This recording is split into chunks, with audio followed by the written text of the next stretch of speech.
warahmatullahi wabarakatuh. Kami dari kelompok 4 akan menjelaskan teori operant conditioning dari B.F. Skinner.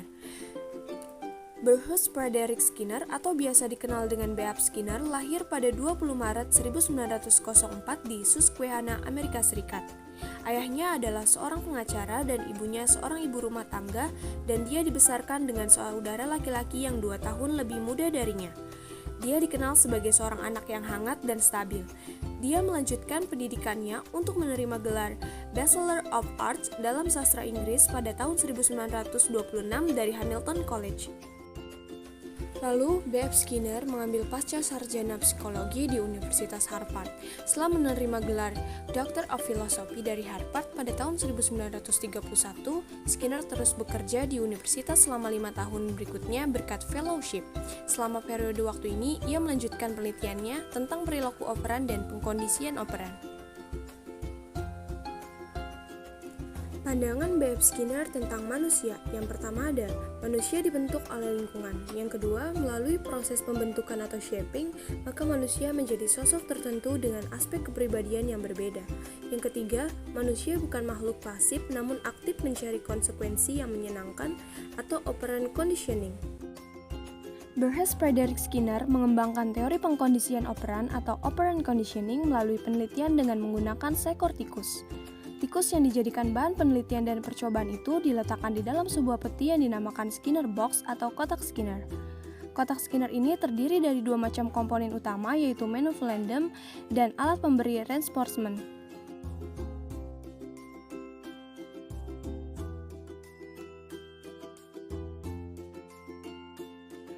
Dari eksperimen yang telah dilakukan oleh Skinner dengan menggunakan tikus ini, maka ia menyatakan bahwa dalam kegiatan belajar mengajar harus memperhatikan penguatan.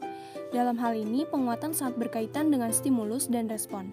Dengan kata lain, stimulus dan respon akan bertambah kuat jika diberikan penguatan. Selain itu, Skinner juga membagi penguatan ke dalam 2 jenis, yaitu penguatan positif dan penguatan negatif. Penguatan positif adalah suatu hal atau tanggapan berupa apresiasi atau penghargaan dan kemungkinan besar akan diulang kembali. Sementara penguatan negatif adalah suatu hal atau tanggapan yang berasal dari respon atau tingkah laku murid yang tidak begitu diharapkan. Berikut contoh video eksperimen B.F. Skinner menggunakan seekor tikus yang diletakkan di dalam sebuah peti yang dinamakan Skinner Box atau kotak Skinner. Ketika seekor tikus berada di dalam kotak Skinner, maka tikus tersebut akan mencari jalan keluar mengelilingi kotak Skinner untuk mendapatkan hal yang diinginkan. Kemudian, setelah mengelilingi kotak Skinner, tikus tersebut memunculkan tingkah laku yang menyebabkan tombol pengungkit tertekan. Ketika tombol pengungkit tertekan, maka keluarlah butir-butir makanan yang kemudian masuk ke dalam kotak Skinner.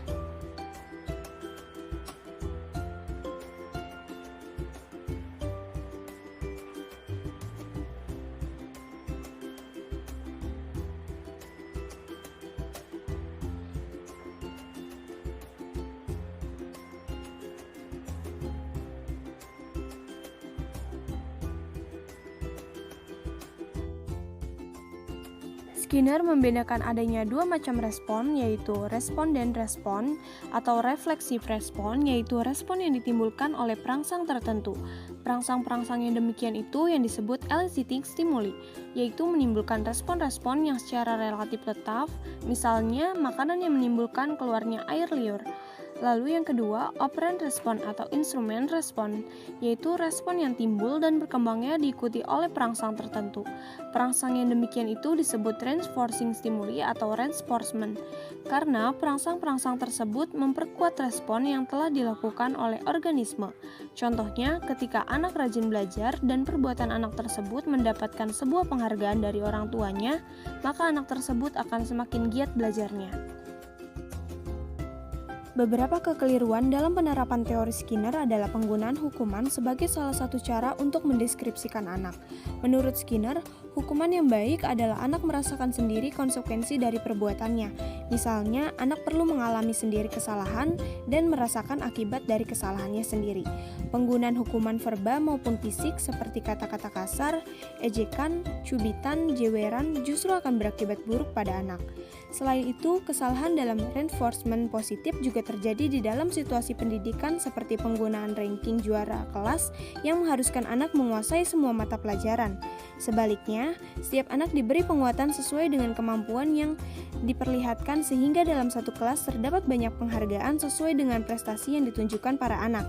Misalnya penghargaan di bidang bahasa, matematika, fisika, menyanyi, menari, dan olahraga. B.F. Skinner pada teori behaviorisme menjelaskan bahwa belajar sebagai suatu proses perubahan tingkah laku di mana reinforcement dan punishment menjadi stimulus untuk merangsang anak dalam berperilaku.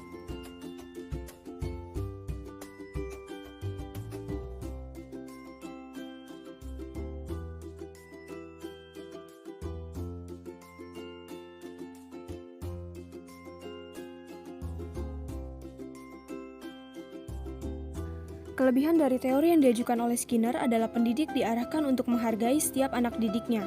Hal ini ditunjukkan dengan dihilangkannya sistem hukuman di sekolah. Hal itu didukung juga dengan adanya pembentukan lingkungan yang baik. Adapun kelemahan dari teori Skinner ini adalah yang pertama, proses belajar itu dapat diamati secara langsung. Padahal belajar adalah proses kegiatan mental yang tidak dapat disaksikan dari luar kecuali sebagian gejalanya. Lalu yang kedua, proses belajar ini dipandang bersifat otomatis mekanis sehingga terkesan seperti mesin atau robot.